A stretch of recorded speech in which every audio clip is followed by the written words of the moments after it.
এই দুটো অঙ্কের মধ্যে একটা অঙ্ক আসবে, বুঝতে পারলি? দুটো অঙ্ক আমি লাইভ করছি, কিন্তু দুটো অঙ্কের মধ্যে একটা অঙ্ক আসবে। এ plus B into A minus B, কি ফর্মুলা? কি এ স্কোয়ার মাইনাস বি স্কোয়ারের ফর্মুলা কি? হ্যাঁ, গুণ করে সময় নষ্ট করতে যাবি না তো। A plus B into A minus B কি ফর্মুলা? দেখ, গুণ করলে কি আসে? A square plus A B minus A B plus B square. তাহলে এ বি কেটে যাচ্ছে, A square minus B square থাকে। তাহলে এ প্লাস বি আর এ মাইনাস বি আছে, তাহলে A minus B A plus B, তাহলে কি হবে? A square minus B square. হ্যাঁ, এখানে কি আছে? B plus C B minus C, তাহলে B square minus C square. এখানে কি আছে? C plus A C minus A, C square minus A square. তাহলে এ স্কোয়ার স্কোয়ার কাটলো, বি স্কোয়ার কাটলো, সি স্কোয়ার কাটলো, শূন্য অ্যান্সার। বুঝলি না? বুঝতে পারলি না? হ্যাঁ কি না, জোরে বল। হ্যাঁ, এই তুই বুঝেছিস তো? এদিক ওদিক তাকাচ্ছিস কেন? এদিকে তাকা, অঙ্কের দিকে তাকা, অঙ্কটার দিকে তাকা। তাহলে পরের অঙ্কটা লিখে কর, পরের অঙ্কটা লেখ, না লেখ, তাড়াতাড়ি কর, তাড়াতাড়ি কর। A square plus B square into A square minus B square. এই দে, তাহলে কি ছিল এই উপপাদ্যটায়? যে একটা চতুর্ভুজের এক জোড়া বাহু সমান হলে চতুর্ভুজটা একটি সামান্তরিক হবে। তাহলে এই বাহুটা সমান, তাহলে কর্ণ জুড়েছি, এই দুটো ত্রিভুজ সর্বসম প্রমাণ করলাম। এই একান্তর কোণ সমান, এই বাহুটা সমান আর এই বাহুটা সমান, এই বাহুটা ত্রিভুজদ্বয় সর্বসম। ত্রিভুজদ্বয় সর্বসম হলে এই কোণটা আর এই কোণটা সমান, তাহলে এর একান্তর কোণ। একান্তর কোণ হলে এই বাহুটা সমান্তরাল, তাহলে এই বাহুটা সমান্তরাল, এই বাহুটা সমান্তরাল, তাহলে চতুর্ভুজটা একটা সামান্তরিক। এরপরে যেটা আছে দেখ, বলছে যে একটি চতুর্ভুজের দুটি কর্ণ পরস্পরকে সমদ্বিখণ্ডিত করলে কোনো মানে পড়ার দরকারই হয় না, বুঝলে পরে, এত ইজি ব্যাপারটা। এই একটা চতুর্ভুজ, তা বলছে একটা চতুর্ভুজের এই কর্ণ দুটো, হ্যাঁ, কর্ণ দুটো সমদ্বিখণ্ডিত করলে, এটা জেনে রাখ, এটা পরীক্ষায় আসবে, বুঝতে পারলি? এইটা পরীক্ষায় আসবে, ভালো করে করে নিতে হবে। এক লাইনে বুঝে যা, এক লাইনের ব্যাপার। এ বি সি ডি, ডি এই হচ্ছে চতুর্ভুজ। তাহলে কর্ণ দুটো ও বিন্দুতে ছেদ করেছে। তাহলে এখানে কি বলে দিয়েছে? দুটি কর্ণ পরস্পরকে সমদ্বিখণ্ডিত করলে, তাহলে সমদ্বিখণ্ডিত করেছে, তাহলে AO equal to OC, BO equal to OD, এটা বলে দিয়েছে, স্বীকার। হ্যাঁ, তাহলে তুই প্রামাণ্যে কি? এবিসিডি সামান্তরিক, এবিসিডি একটি সামান্তরিক, দন্তে সায়কার মায়কার নয় তয় রয় শিক, সামান্তরিক আর সমান্তরাল, বানান যেন কোনোভাবে ভুল না হয়। স্বীকার, প্রামাণ্য। এবারে অঙ্কন, অঙ্কনে কি করলি? এসি আর বিডি যুক্ত, এটা যুক্ত বলেই দিয়েছে, কর্ণ সমান। তাহলে এবারে হচ্ছে তোর প্রমাণ। প্রমাণ, প্রমাণে কি করবি? এই ত্রিভুজটা আর এই ত্রিভুজটার, তাহলে এই বাহুটা সমান এই বাহুটা, এই বাহুটা সমান এই বাহুটা, এটা বিপ্রতীপ বা কো, ত্রিভুজ দুটো সর্বসম। হ্যাঁ, বুঝতে পারছিস না? আরো আসতে বলবো। এই দুটো ত্রিভুজ সর্বসম হলো, হ্যাঁ, সর্বসম হলে এই কোণটা সমান এই কোণটা, এটা কি কোণ? একান্তর কোণ। তাহলে এই বাহুটা সমান্তরাল এই বাহুটা, এই আচ্ছা, এই দুটো ত্রিভুজ নিয়েই নে, এই কোণটা সমান এই কোণটা, তাহলে এই বাহুটা সমান্তরাল এই বাহুটা, তাহলে চতুর্ভুজটা একটা সামান্তরিক।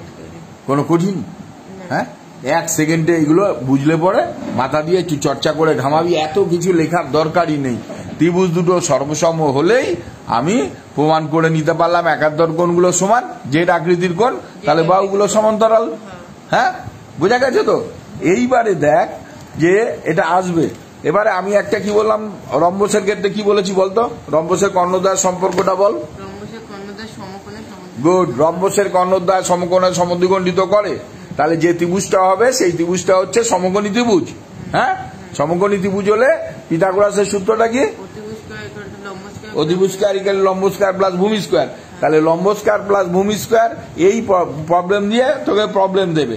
এইবারে দেখ দিয়েছে এবিসিডি সামান্তরিকের একটা কোণ 75 ডিগ্রি, এবিসিডি সামান্তরিকের বিএডি 75 ডিগ্রি, তাহলে সিবিডি 60 ডিগ্রি, বিডিসি এর মান কত? তাড়াতাড়ি বল। ছবি আঁক, ছবি আঁক, ছবি আঁক। এবিসিডি সামান্তরিক দ্বারা দেখ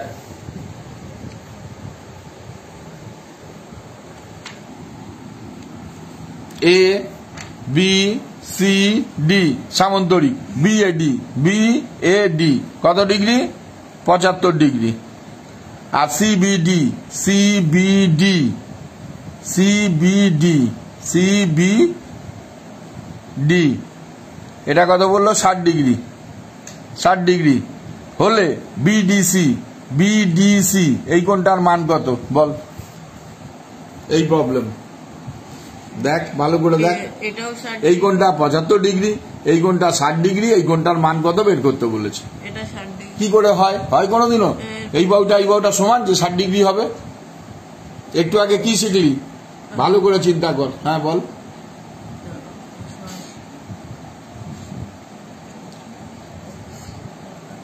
এই দেখ এটা 75 ডিগ্রি, তাহলে এই কোণটা কত ডিগ্রি 75 ডিগ্রি 75 ডিগ্রি দাঁড়া, এই কোণটা 75 ডিগ্রি আর এই কোণ দুটো কত ডিগ্রি হয় 180 ডিগ্রি 180 ডিগ্রি এটা 75 ডিগ্রি, তাহলে এই পুরো কোণটা কত ডিগ্রি 105 ডিগ্রি 105 ডিগ্রি, তাহলে এটা 60 ডিগ্রি, তাহলে এটা কত ডিগ্রি 55 ডিগ্রি।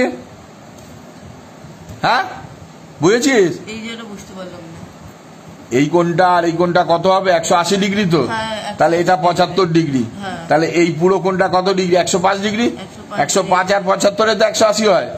হ্যাঁ তাহলে এখানে বলে দিয়েছে তোকে এই ডিবিসি কোণ এই কোণটা 60 ডিগ্রি বলে দিয়েছে, তাহলে ডিবিএ মানে এ বি ডি এই কোণটা কত 55 ডিগ্রি, মানে 105 থেকে 60 বাদ দিলে কত হয় 55, তাহলে এই কোণটা 55 ডিগ্রি। বুঝতে পারলি? তাহলে এই দেখ এটা 60 ডিগ্রি, তাহলে এটাও 60 ডিগ্রি একান্তর কোণ তো, তাহলে এটা 55 ডিগ্রি, তাহলে এটা কত ডিগ্রি হবে 55 ডিগ্রি। কত নাম্বার প্রবলেম? 1 নাম্বার প্রবলেম পরীক্ষায় আসবে, বুঝে নে ভালো করে বোঝ। এইটা আবার পরিষ্কার করে আঁক, একে পর ইন্টারেস্টিং জিনিস। বুঝেছিস কি বুঝেছিস? এই সামান্তরিক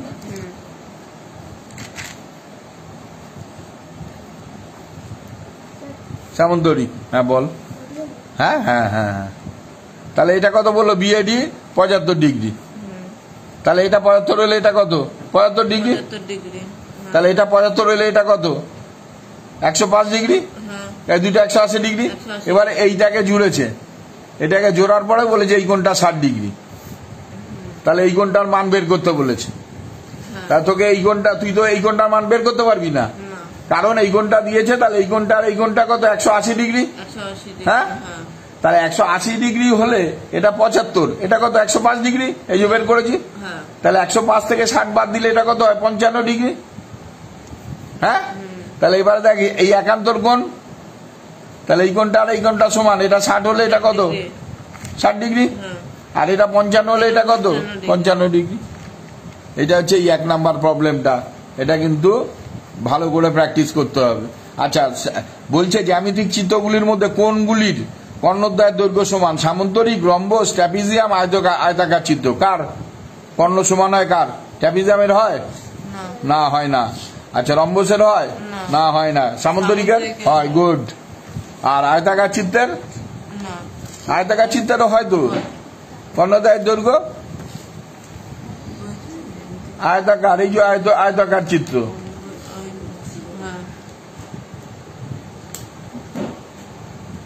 সামান্তরিকের হয়, আয়তাকার চিত্রের কিন্তু কর্ণ দুটো সমান। সামান্তরিকেরও কর্ণদ্বয় হ্যাঁ না, সামান্তরিকের সমান বলা যাবে না, আয়তক্ষেত্রের। হ্যাঁ আয়তকের কর্ণ দৈর্ঘ্য দুটো সমান, বোঝা গেল? হ্যাঁ আচ্ছা এবারে দেখ এই রম্বসের এই প্রবলেমটা শেখ আগে, তারপরে এবিসিডি রম্বসের কোন এসিবি, এই রম্বস এ বি সি ডি রম্বসের এ সি বি, তাহলে এই আঁকতে হবে কোন এ সি বি, এটা কত বললো 40 ডিগ্রি। তাহলে এ ডি বি এই কোণটার মান বের করতে বলেছে। কি করে বের করবি বল?